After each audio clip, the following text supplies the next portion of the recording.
What's up, YouTube? Oh my goodness, I haven't been live on YouTube in so freaking long. So it has been a minute. I see Anthony's in here. What's up, Anthony? How are you? Let me make sure I say what's up to everybody in the chat. I just wanted to jump on here really quickly to talk about a reflection of my own money goals and like performance with my goals in 2020, and then also talk about like what I'm thinking for 2021, financial goal setting in general, and just hear from you guys. Like, what are you thinking? Have you already planned out your money goals for 2021? Have you done financial goal setting? And if not, what questions do you guys have? How can I help you guys out? So what's up, everybody who's here live? Okay, so let me start with, first of all, shout out to Snowball Wealth, because they sent me this really cute notebook that it says, make money moves, which is super cute, a little Cardi reference.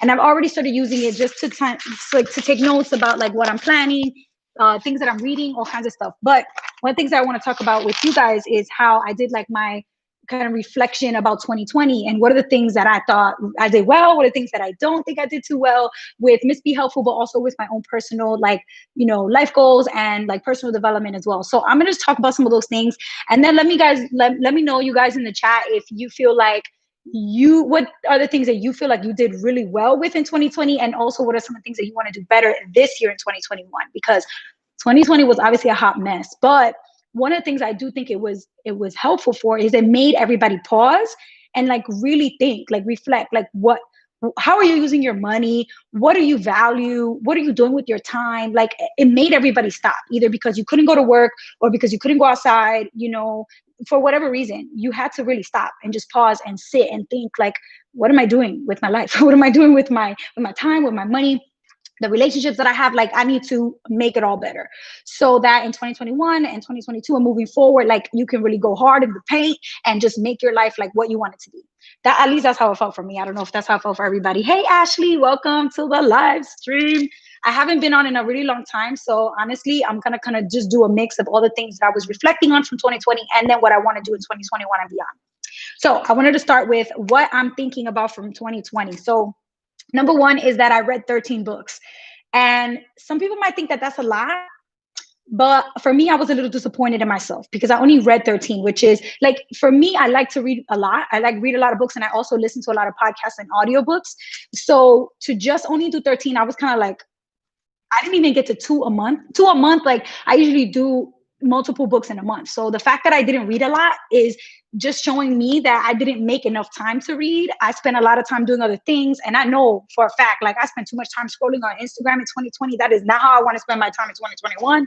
So I had like some time to really reflect. And my goal for this year is to read at least 48 books. So that means 4 books every month. Okay, 12 months, 4 books a month. So which means I have to be reading a new book every week, roughly. Sometimes maybe a little more, a little less, and I can still hit that goal of at least 48. So I'm trying to really go hard, and I want to read more books, and not just books about money and personal finance, because I know a lot about that. And of course I could always learn more, but I want to learn about other things too. Like a lot of the books that I read in 2020 were like self-development, personal growth, mindset books. Like I want to read more stuff like that, and also more business mindset books, because I'm not very business minded, even though I've grown like Miss Be Helpful to be a good platform and makes money, and I can book gig speaking and things like that. I feel like I'm not as business minded as I want to be. So that's going to be my number one big goal, is to read more books in 2021. One of the things that I liked that I did was, even though COVID hit early on, I was able to travel a little bit. Like a year ago today, I was actually in Barcelona. So I spent over Christmas and New Year's last year, I went on a 9-day cruise with my boyfriend. And so we went to a lot of different cities in Europe. And I'm so glad that I got that trip out of the way early, like right before January 10th or 12th hit. I was already kind of like wrapping up the trip. So before everything happened, I was able to travel a little bit and just at least get a little bit of travel in 2020, because didn't really get to travel once COVID hit. So I'm really glad I took that trip. And there's some pictures on my Instagram and stuff, but I really enjoyed it. And I feel like travel is important to me. So I'm glad I got to do that at least once in the year.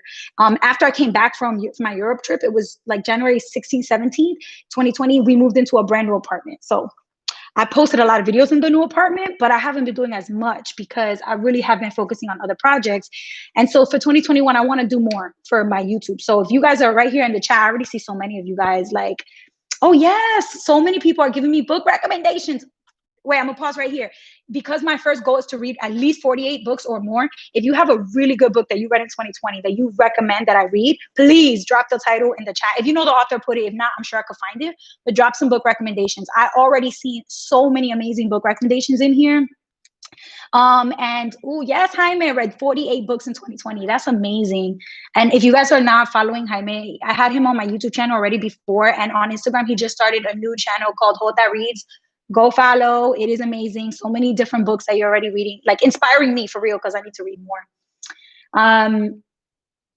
I want to learn more about credit. Yes, honestly, listen, there's so many books about that. So if you want to read personal finance books, do it. I'm trying to read so many books about everything. I'm looking forward to you guys giving me recommendations. Oh yes, Brad Finn. I love Tools of Titans. I actually have it. It's Tim Ferriss. I have it in my library. I've done it, like I jump around chapter to chapter because there's so many amazing people giving advice in that book. But there's some really funny ones in there. Money, Master the Game, Braiding Sweetgrass. Listen, I'm going to write all of these down. Okay, so then moved into a new apartment, which made me really happy because I love this apartment. I am a New York City girl, through and through, die hard New York City. Y'all know that. Born and raised in Brooklyn. I never, ever, ever thought I would leave outside of the 5 boroughs. Like, I just didn't. Like, to live outside of the 5 boroughs, I didn't imagine it because I don't know how to drive a car, you guys. I don't have a license. That's another one of my goals for 2021, to get my license. But I'm writing it down, okay? And I'm putting it on here so you guys can hold me accountable. Every single day, go in my DMs, like, you know how to drive yet? Did you get your license yet? Y'all got to hold me to it. But I'm serious. Like, New York City is a certain lifestyle that you don't have to know how to drive. And you can just jump on the train. You can hop on a bus. You can go pretty much anywhere within the 5 boroughs, like, very quickly. So I got comfortable with that. And I turned 30 and never got my license. And this, in 2020, I turned 31. But one of the things that I am happy that I did was I got an apartment that was super close to New York City. So even though I'm technically a Jersey girl now, I can be in New York City 15 to 20 minutes just taking the New Jersey path. So I still go a lot into the city to see my family. During COVID, it was a time where I wasn't, because we were like just hardcore quarantining. But once things opened up slowly again, I was able to go in and out of the city, obviously wearing my mask, but taking the train is super easy to commute. So I'm really happy with my apartment. And I got a lot of major partnerships this year, I gotta say. Like, one of the things that I'm really proud of from 2020, even though I didn't post as much content on Miss Be Helpful here on YouTube as I wanted, I was able to do a lot of partnerships. I was a blogger, official blogger for Turbo Blog with Intuit. I had a really big project with CNN and American Express, which is coming out in 2021, this year already, soon. So soon, more details to come. I was featured in a documentary from NGPF, which is my employer, called The Most Important Class You Never Had, about the importance of teaching personal finance in school and high school. That was really big because my story was highlighted in that documentary. I was booked as a speaker in so many different conferences. As a keynote speaker, I was booked as a workshop facilitator, just to lead so many different workshops about money, which is dope. I did everything from teenagers and youth to women to teachers. I spoke to so many audiences this year, and I loved it. Especially being virtual, I was able to go speak in places I would never go, like, that I normally wouldn't go. So that was amazing. I had a lot of great collabs this year. I collaborated with Berna from Hey Berna to do the Hella Helpful series. I collaborated with amazing Latinas to do the Finances en Fuego workshop series. I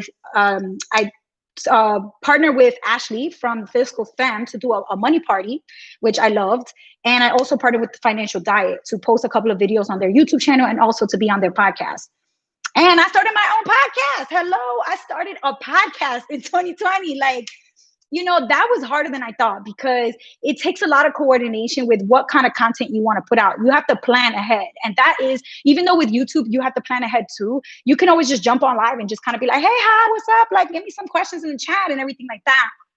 But you can also, the more you plan it and the more you prepare ahead of time, the better your content is going to be, the more thoughtful it is going to be. So I wanted to plan it. So I had to really book a lot of people and schedule conversations with them, and then put the videos here on my channel. So if you guys have not been checking that out, go back to my main page on YouTube and look at the playlist for Mind Your Money podcast. There's every episode I've ever done is on there. And I started in April, in the middle of Financial Literacy Month, or at the beginning of Financial Literacy Month in 2020. So, and I'm going to keep going. Today, I just posted an episode with Ashley from Stacks in the City, Ashley Copeland. And actually that leads me to goal number 3. So my first goal is books, read more books. My second goal is to get my driver's license. So not really related to money yet, but my third goal is Ashley today from Sax in the City, she was telling me that her money mantra is get money, invest money, and give money. And I was like, you know what? You calling me out. She's calling me out because I get money, I invest money, but I have not been doing the best at giving money, especially in 2020, in a year where so many people needed a lot of financial resources. I focus my time on helping educate people. But at the end of the day, honey, you can teach anybody as much as you want to teach them. They need money. People that are struggling in low income communities just need cash. So we just need money so we can solve our problems. And so I really realized that one of the things I want to do more is give money directly to people that need it, but also to charitable organizations, etc. But I just want to do more giving in 2021 because I'm very lucky. I went to college for free because somebody else paid for my scholarship. So now I got to give that forward. I got to pay it forward. So my number 3 goal is to do more charitable giving. So if there are amazing charity organizations that you guys know of that are, it could be personal finance, education, financial empowerment related as well, but just in general, mission oriented organizations that you feel like this is a good place to put your money because it's going directly to communities in need, specifically low socioeconomic status. Let me know, put them in the chat, link them, hit me up, slide in my DMs because I want to do more giving in 2021. Okay, so then what else did I do? I talked about my collabs, which were amazing and so fun. I started the new podcast, Mind Your Money with Miss Be Helpful, which you can listen to anywhere where you check out podcasts. And after I put the podcast up, I always put the video on my YouTube channel as well. This is random, but it just made me happy. Sometimes you just got to do stuff that makes you happy, even if it's not always about money. I discovered van life. So this is so random, but if you guys are not following the hashtags, van life is like the cutest little thing. I'm already a minimalist. You guys already know that. Like if you haven't already been checking out my content, you could just tell by looking at my apartment. I mean, I got some dirty dishes in the sink, but never mind that. But like, I keep everything clean. Like, I don't like having stuff in my house. Like, I don't like having random things like trinkets, souvenirs, and stuff on the walls and things like I used to really love it. I used to get like, a rug and a lamp and like paintings on the walls and candles and trinkets and things. And I don't know. Once I discovered minimalism, I was like, you know what?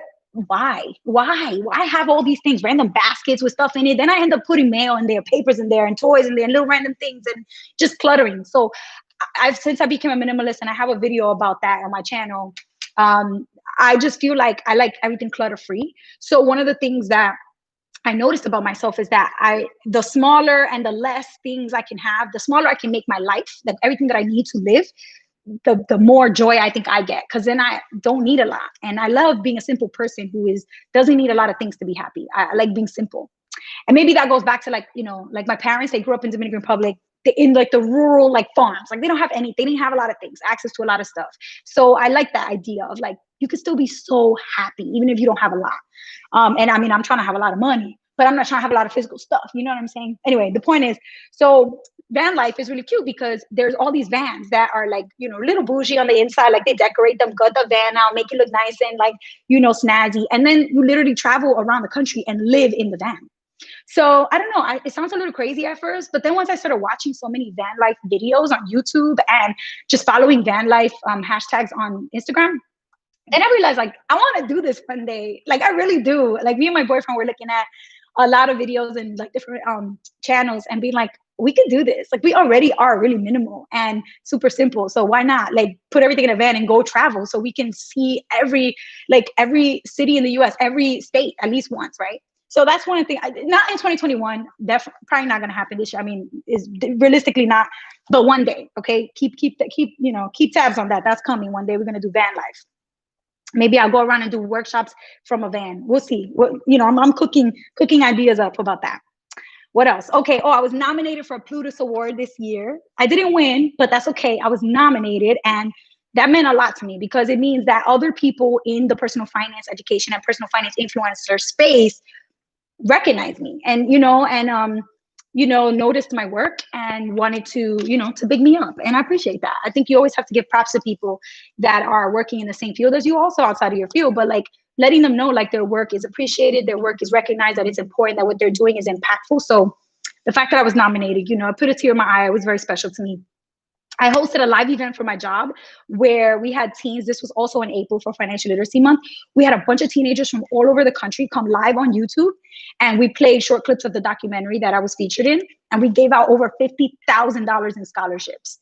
And then in December that just passed 2020, we went back again and offered another scholarship, and we did another round of another 50,000. So I was able to award $100,000 directly to students. Now, it wasn't my money.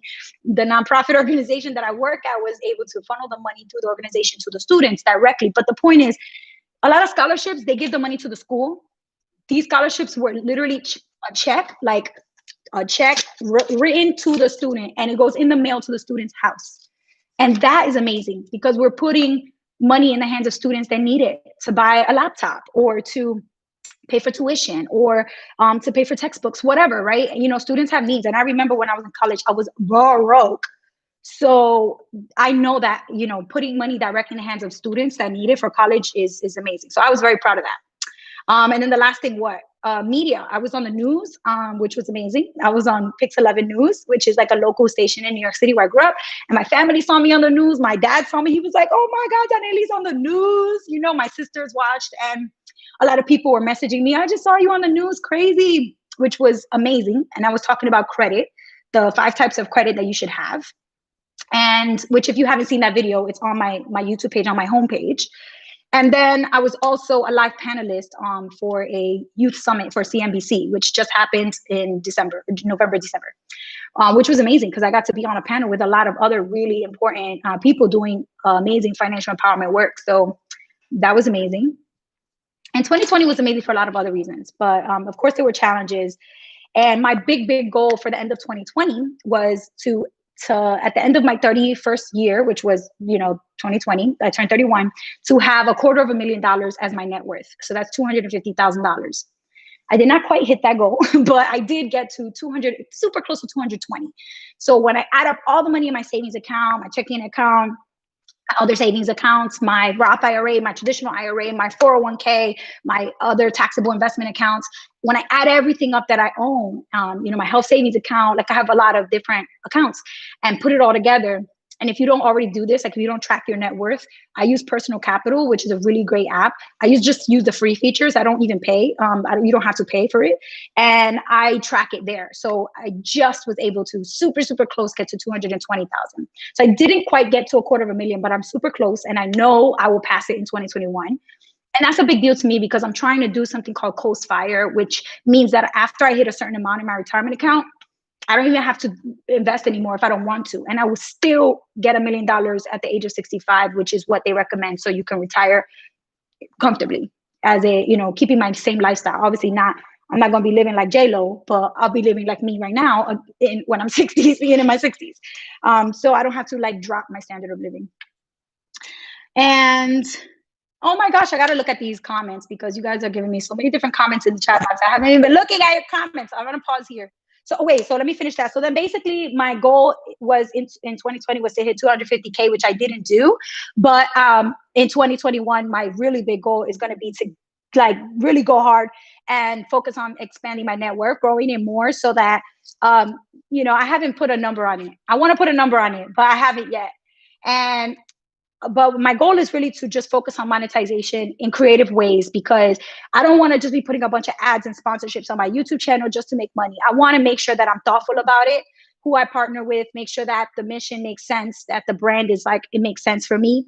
That's why I haven't really done any. If you notice my YouTube videos, I don't have a lot of sponsors because I don't know, I don't want to be pushing ads and products in front of people. I want it to really make sense and to help people. So I got to think more about monetization, how I'm going to make sure my net worth grows and that I do hit my net worth goal in 2021 whenever I do write that number down.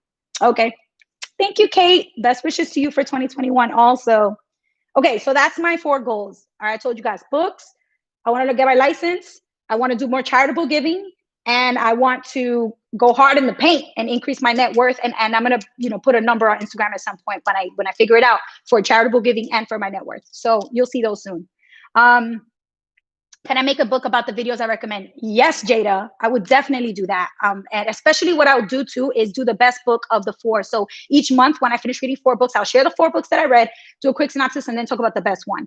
I'll be highlighting a lot of money books, obviously, because my channel is about money. But obviously, I'm thinking about like a lot of personal growth stuff too, like, you know, my mindset and stuff like that. Oh my goodness, so many questions. Okay, so let me go back and see if I can answer your questions.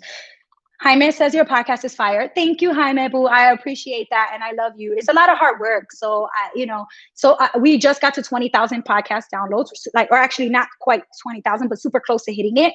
And I'm gonna post when I hit it, but which is amazing because I literally just started in April, and it's already has 20,000 people downloaded it. Like, that's amazing. So, doing a podcast is like, it's one of those things that you do it because you love it. You're not gonna make money from it right away, or maybe ever. So you gotta really love it. Hopeful Human says, I'm holding you to it. Yes, I'm telling you, for real. Like, hit me up and ask me if I'm driving yet, and ask for proof. Post a video of you driving, like, and I'll be like, oh snap, they watching me. I gotta get my license. Yes, definitely. Oh, a goal could be to read a number of pages per day. I like that, Jordan. Jordan said, try to read a couple, like 100 pages a day, so that you have a smaller goal, a daily goal, rather than trying to be like, by the end of the year, I'm gonna hit 48 books. Like, I like that. That's true. Breaking it down to bite-sized goals. Okay, I'm copying all these book recommendations. So everybody who put book recommendations, thank you, thank you, thank you.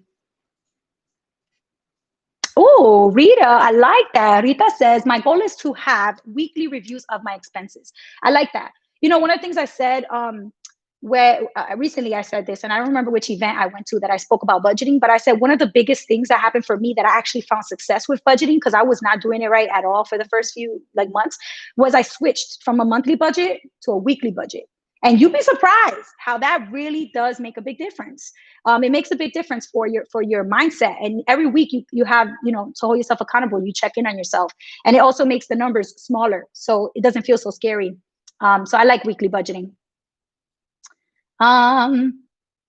Sherwin said, hey, you should try starting a podcast. Sherwin, I got a podcast. You got to check it out. It's called Mind Your Money with Miss Be Helpful. Thank you, Hopeful Human. Put Sherwin in his place. Send him a link. Not necessarily. Just carry a balance of 30% of the credit card limit. So y'all talking about credit cards already. Every time people come to my lives, I'll talk about credit cards. One of my big goals with my credit cards actually was to increase my total available credit limit, because you guys know, if you watch my utilization video, the most important thing for you to know about credit cards is that if you go over 10%, you're no longer going to have an excellent credit score. You're now going to maybe have a good credit score, maybe a fair, maybe bad, depending on how much you spent of what's available to you.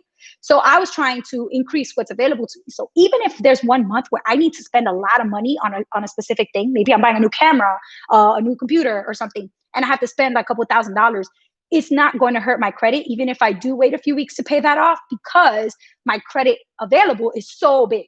So a couple years ago, I posted my credit available was like about $39,000, almost $40,000. So my goal this year is to try to get it to 65,000. I think I'm a little bit over 50 now. I want to get it to 65,000, which means that my credit cards, I'm going to try to work with them to raise my credit limits available. Not raise my spending though. I'm not trying to spend on the credit cards unless I need a big purchase, but my goal is to have more available credit through the credit cards. And no, not 30%. Somebody in the chat said 30% of your credit limit. That's if you want a fair credit score. Like if you want an okay credit score. If you want an excellent credit score, it has to be 10%.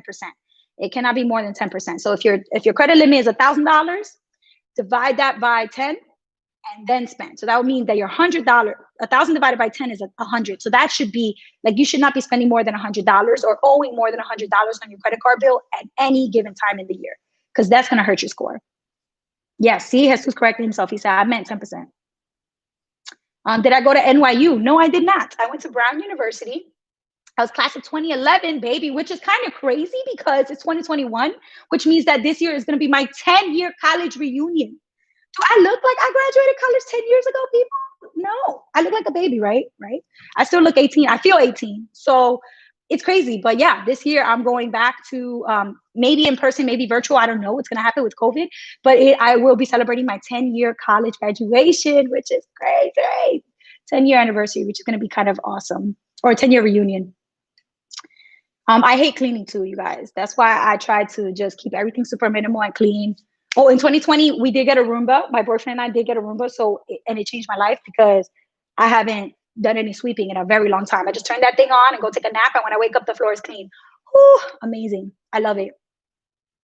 Are you Puerto Rican or Mexican? Neither. I'm Dominican. My parents are from Dominican Republic. Y'all need to watch that video that I posted like 2-3 years ago. That's like 25 things about me or something. Go watch that, because I tell you all things about me, like where I grew up, my parents are from, all these things that like my personal business that you guys want to know is all in that video. Blood Phantom says, dang, you're awesome. You're actually doing the most things that people just talk about doing. You know what?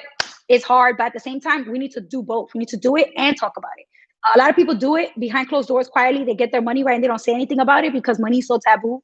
You got to do it and also talk about it. Don't just be about it. Talk about it, because it might feel weird, like you're bragging a little bit, but you're not bragging. You're giving everybody motivation, inspiration, showing them what's possible, especially if you grew up low income. It is more important than ever to tell your story, because a lot of people are struggling financially, especially during COVID and after COVID. And it's really important for them to know that just because you start in that environment doesn't mean that that's how your story has to end. So definitely. Nicole says, can you mention the name of the scholarship? Yes, it is called the Payback Challenge Scholarship. The one that I did, it happens every single year around September, October, when school starts. So this year, 2020 just ended. For 2021, if you know somebody who's in high school in September of this year, tell them to go to ngpf.org when school starts in September, or to just follow me on Instagram. I always post about it.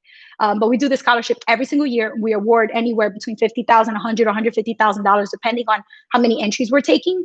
You just have to play a game about going to college and paying for college and understanding student loans. And then when you finish the game, you submit like a 150, 200 word essay or a video. That was what we did this year. And then we pick all the winners and we send them money.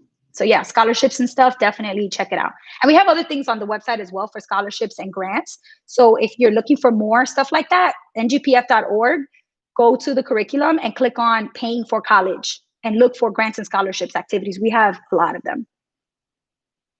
I have $6,000 in high interest debt left on my car. Is it worth refinancing or just taking a personal loan out with a low interest? That's up to you. I mean, refinancing is going to essentially do that. It's going to essentially lower your interest rate and start a new loan. So if you refinance, that's fine. If you feel like you can get a lower interest rate somewhere else, then just do a personal loan somewhere else. It's just a matter of having a personal loan or an auto loan. Which one do you need more to have the best credit mix, right? We talk about the 5 types of credit that you need to have.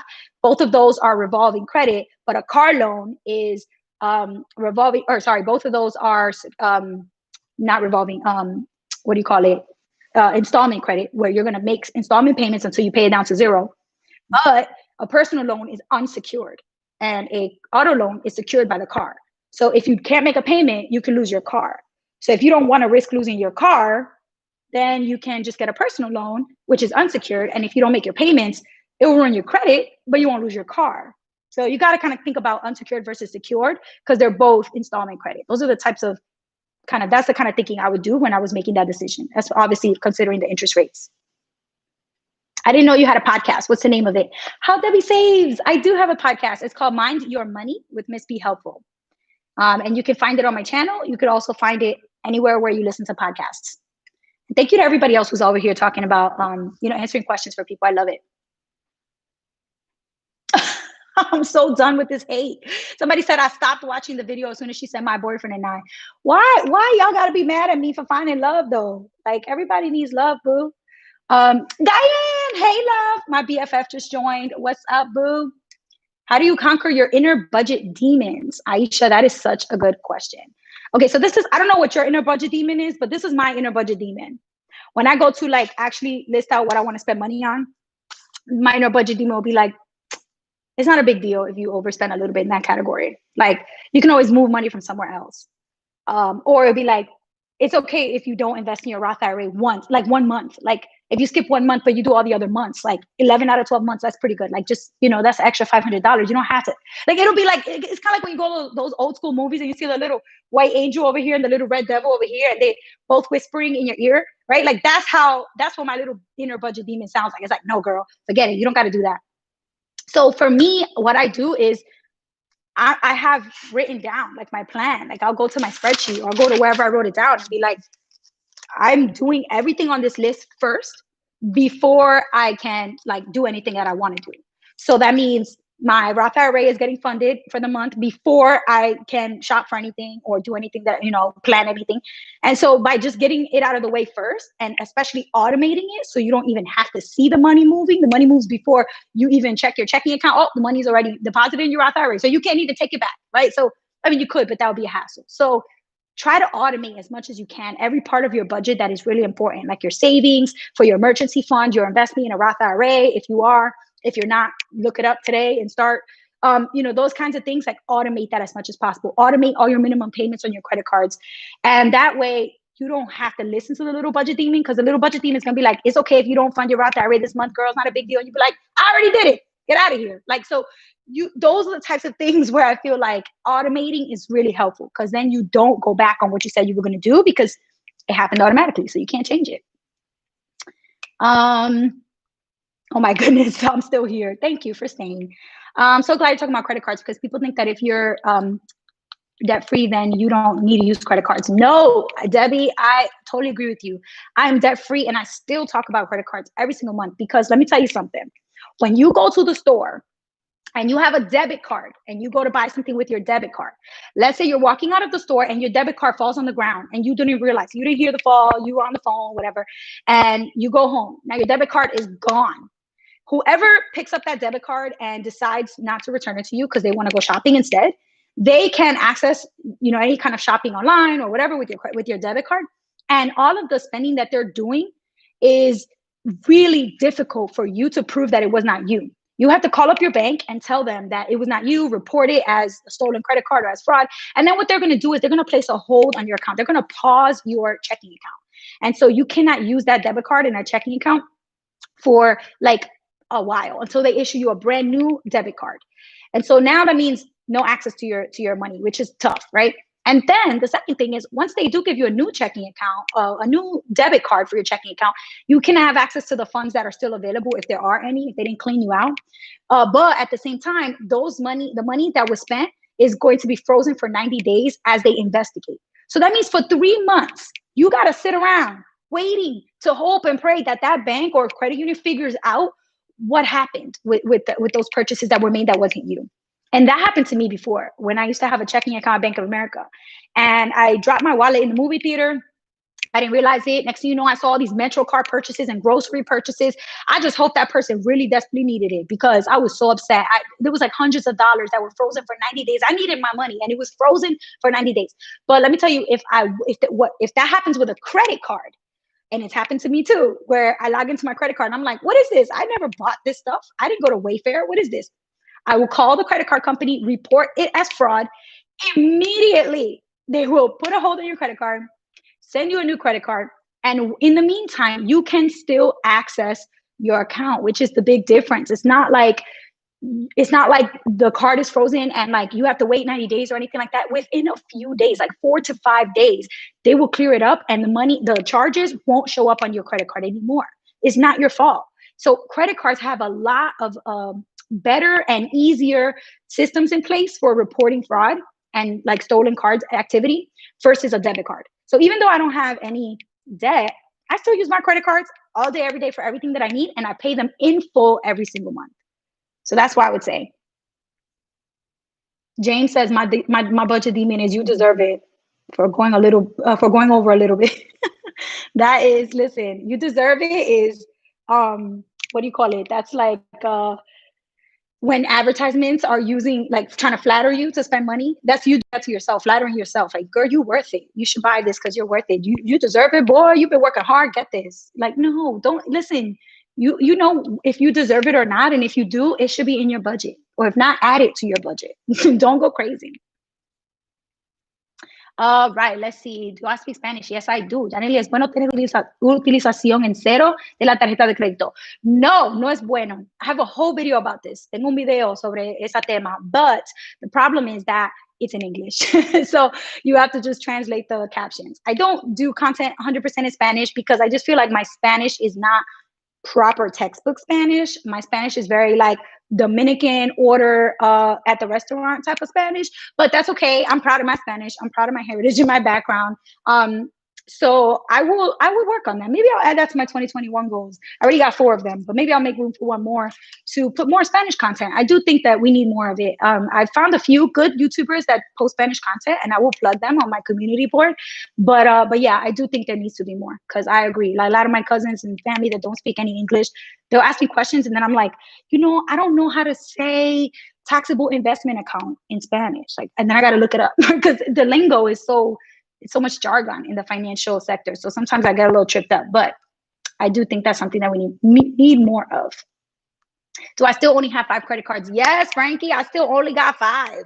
I don't need any more credit cards. What I'm trying to do is just get them to raise my limits. But what I am waiting for is for the X1 credit card to come out, because I love that, like, the fact that they're doing something so new and so different and trying to help people keep track of subscriptions and trying to give people points at stores that they like to buy at. I think, like, I don't know. I think I'm going to get it, but it hasn't come out yet. So I'm just waiting for the email. I signed up for the wait list for that one. All right, let me see if there's a couple more. I'm going to stay on for like another few minutes, but then I got to go because I need to get my workout in tonight. One of my goals for 2021 is actually to just continue. I did pretty okay with that in 2020 with my physical, like, fitness and health. I eat healthy pretty much every day. Like, if it's not very healthy to eat, I pretty much don't really want it. Like, I don't like it as much. I used to be more tempted with, like, fried foods and sweet foods. I do a better job now saying, nah, I don't really want that. I'd rather eat fresh fruits or, something that's healthy and sweet and delicious or something. But one of the things I want to do more is consistently exercise, because I used to be going to 305 Fitness all the time. And then COVID, everything kind of closed. So now I've been doing some of the videos, but I feel like it's not the same. I really like, I don't know, like, being able to, like, see my friends there and jump up and down and sweat with my friends and feel like we're at a party. So I'm just waiting, hoping that 2021, we can at least kind of somewhat start opening businesses back to what they were, if it's safe to do so, because I can't wait to get back in the studio and work out with my friends. I cannot wait for that. That's going to be the day. I'm going to be so excited. Jada Harris said, "You look young." I am young. Thank you. Let's see. Yes, all of these comments about credit cards and the protections, listen, that's why I use my credit card. So they're all correct. Why should I pay off my student loan debt? Joe Biden and all the Dems are going to forgive it soon. Well, here's the thing. You don't know if that's the case or not. And right now, if you're not making payments, I understand. I mean, COVID is rough. A lot of people are struggling financially, and your student loans are at 0% interest until the end of January. So I understand if you haven't been emphasizing your student loans. However, let's say they don't completely wipe out student loans. Maybe they give everybody like a $5,000 credit or something like that. Or maybe they just don't do anything. Maybe they just talk and don't get to actually pass a law that helps with student loans. Then what happens? Every day that you don't make a payment, you owe more.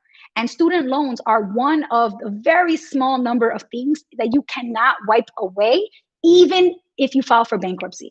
So it's very important to understand the severity of student loans, more so than credit card debt. I had credit card debt, which is, as annoying as it is that it's way more high in terms of the interest rate. At least if I had to desperately in need of starting from scratch, if I had to go to bankruptcy as an option, I could wipe away all of my credit card debt and protect my retirement assets, because all my money in my retirement account is off limits. When you file for bankruptcy, they cannot touch it. There's federal protections in place for retirement accounts, which is why I don't like when people say, "Oh, I took all the money out of my retirement account and paid off my debt."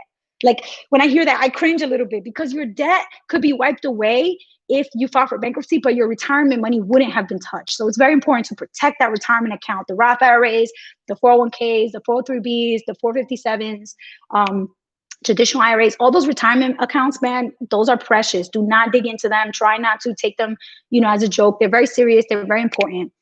And yeah, I think it's just very important to make sure that you understand why the borrowing that you're doing matters so much. Student loans, you cannot wipe away. So you should take them seriously. And if all you can afford to do is just send your minimum payment every month after the 0% interest goes away, then just do that. Do the bare minimum until you can do more. But I do think it's important to take them seriously. How often do you raise limits on your different credit cards? I don't do it very often, Rita, because I find that if you keep asking them to do it, they don't like that. And then they kind of flag your account.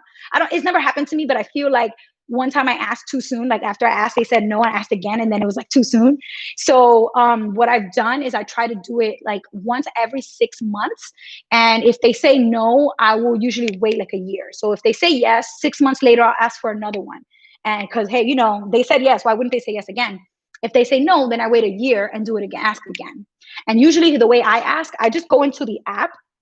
For whatever credit card I have, I just go on the app, because I have all the apps, and I would just put request for an increase. But you can also send an email, you can call them, whatever makes sense for you. But usually in the app that you use to pay your credit cards, if you do have the app, which I recommend you do if you don't have it because it's so easy. That's where I just go in and request an increase. Yes, Alexis, over here with the financial goals. I want to pay off 50% of my student loan and then start investing. And I'm $1,000 away from that goal. Oh my Lord, that is amazing, Alexis. Shout out to you. That is amazing. Definitely check out a lot of my investing videos that I have for free educational content about investing. And if you want more, hit me up, slide my DMs, or comment on one of my videos. I think it's very important to just be careful when you do start investing to learn a lot first before getting started, because there's a lot of scams, there's a lot of schemes, there's a lot of people like, yo, pay $250 to me, join my investing team. And listen, you don't need to pay nobody nothing. You can get started all on your own if you know the basics of what you need to know and invest for the long term. So there's ways to minimize risk and to get started, even with just $2, $3. You don't need a lot of money. But you do need a lot of enough knowledge to feel like you know what you're doing and you're confident about what your investment choices are. Adrian said, do you have a mortgage? No, I'm in New York, New Jersey area. I recently made it to the New Jersey side of the area, but as a New Yorker, like New York City, real estate is just kind of like ridiculous. So I have never ventured over into that, into real estate. But that's one of the big reasons why I'm investing so much in the stock market, because I know that one day, if I want to invest in real estate, I don't need to borrow money from anybody to do that. I'll be able to be like, bam, I'll just buy this property in cash money, because I've been investing since I was in my 20s. So that's one of the things that, I think it's just a future goal for me, for sure. I completely agree when it comes to debit cards. Yes, it's super important to understand those protections. Roderick says, I agree. Telling your story is not boasting. I know. Sometimes it feels like that at first, though. Like if you're not a boastful person, or if you're not the type of person that usually likes to talk about yourself, I like talking about myself all day. Don't get me wrong. I'm a very talkative person. Y'all can tell. I have a whole YouTube channel where I talk. But I find sometimes that people take it the wrong way. I don't want it to come off as I'm boasting. I want to inspire people. I just want to help people. If you hear my story and it resonates with you, it's going to make you feel like you can make a change for the better too. So, because I think a lot of stories that I heard from other people helped me so much that I want to pay that forward. But I agree. I think it's not boasting and people should do it more. Miss Jacques says, this year I plan to be net worth at 0 by December 31st, 2021. Yes, my net worth is just under negative 25K. I think you can definitely do it, Miss Jacques. If you set your mind to it, you can do it. I paid off 20K in like 18 months, but I was on a very limited salary. And I also have a big family that I was helping out financially too. So if you don't have a lot of those things in your situation and you have the income to be able to support 25K pay off in 1 year, do it. I totally support you. And I love that that's your goal. Make it big, make it ambitious, and then go ham, go for it. Do you have an email? I'm not on Facebook or Instagram. Aisha, I do. It's just missbehelpful@gmail.com.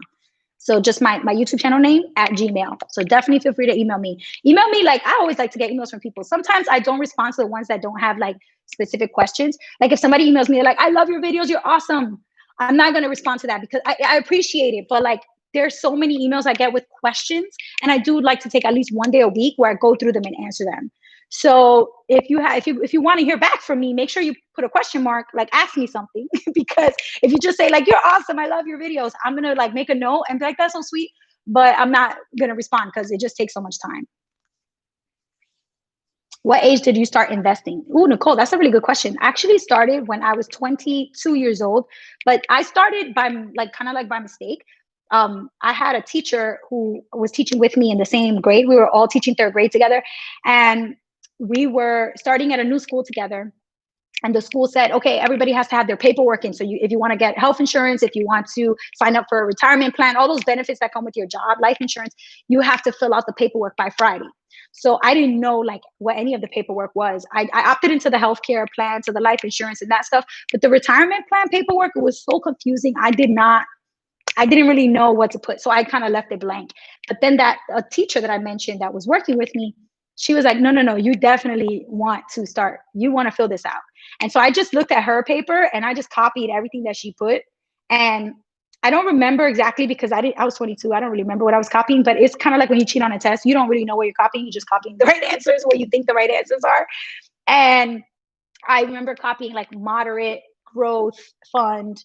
So I think I was just like investing in like mutual funds or index funds, and they were target date funds, because when I went back later to look at my investment options for my first teaching job, it was mostly Vanguard target date funds, which hey, I can't complain. That's a pretty good option to have at your very first job. And so I got lucky. I just copied her paper, and they started putting like 6 or 7% of my income as a teacher into that 403b, into Vanguard index funds or mutual funds. And I've just been investing ever since. So when I left that job, there were like several thousands of dollars just in that account. And they were like, what do you want to do with it? And so I rolled it over to a traditional IRA. And ever since then, all the money has just been growing from my, every job after that has been, I just keep adding it into the traditional IRA.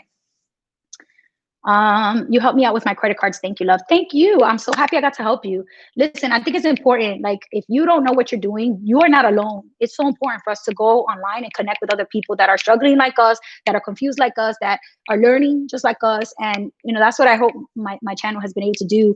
For 2021, I definitely want to do more. So I think I'm going to try to do a weekly Money Monday, kind of like this one. It's the first Monday of 2021. That's why I decided to go live tonight. I was like, all right, we get back into it. But I want ideas. So what do you guys want me to talk about? Like, should I have like a different topic every week? Should I just do like a general Q&A? Let me know. Like, put in the chat, shoot me a note, and I'm going to start thinking more about it this weekend. I'm going to plan it out how I want to do it.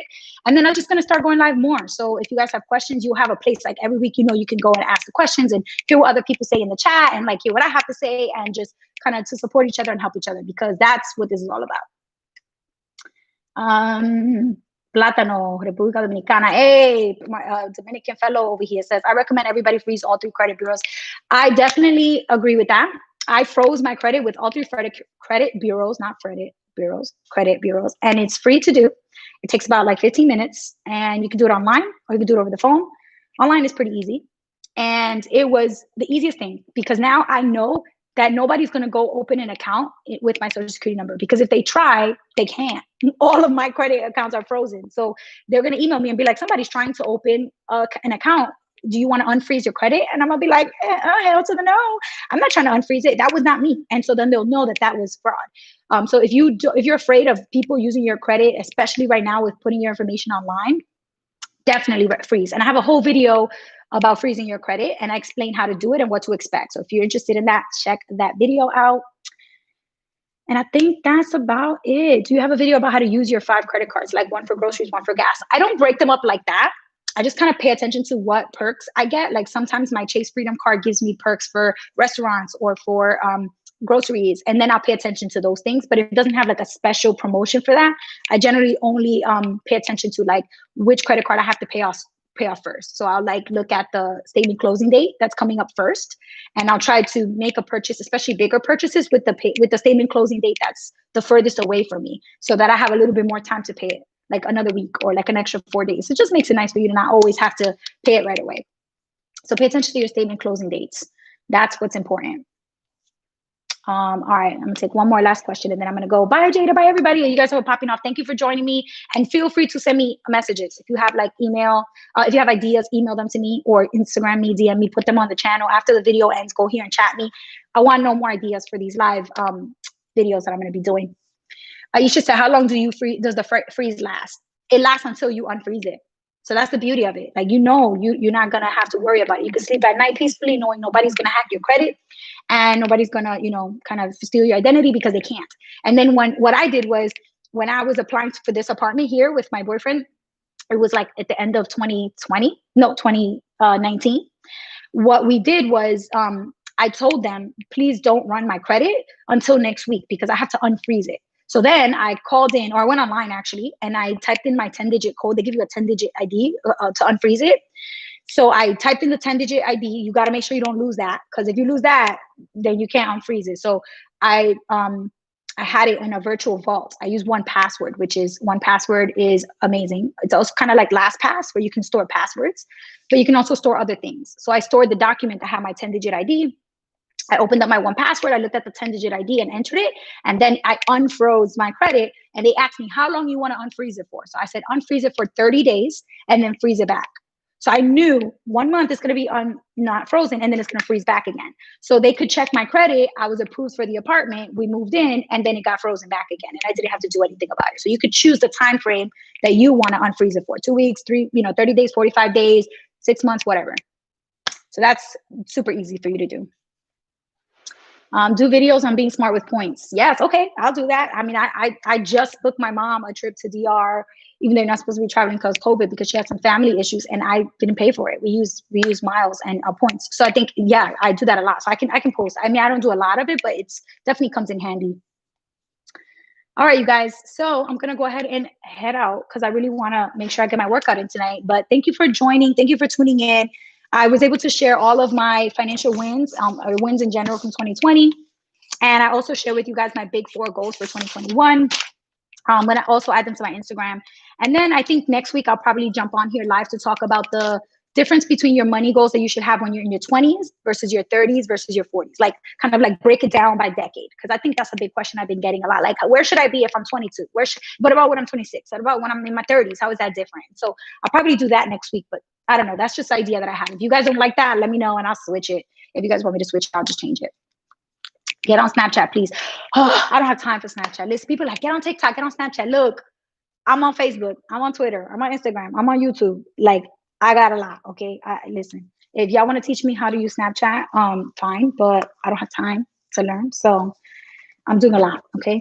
But yeah, thanks, guys. I'm going to go ahead and wrap it up and look forward to these book recommendations, these topic recommendations. Diane, I love you, boo. I miss you. You the best. Thanks, everybody, and have a great rest of your night. And Happy New Year. I cannot wait to meet these financial goals and also obviously set them with you guys, but also to smash them in 2021 because I'm hyped to do that. Thanks, everybody.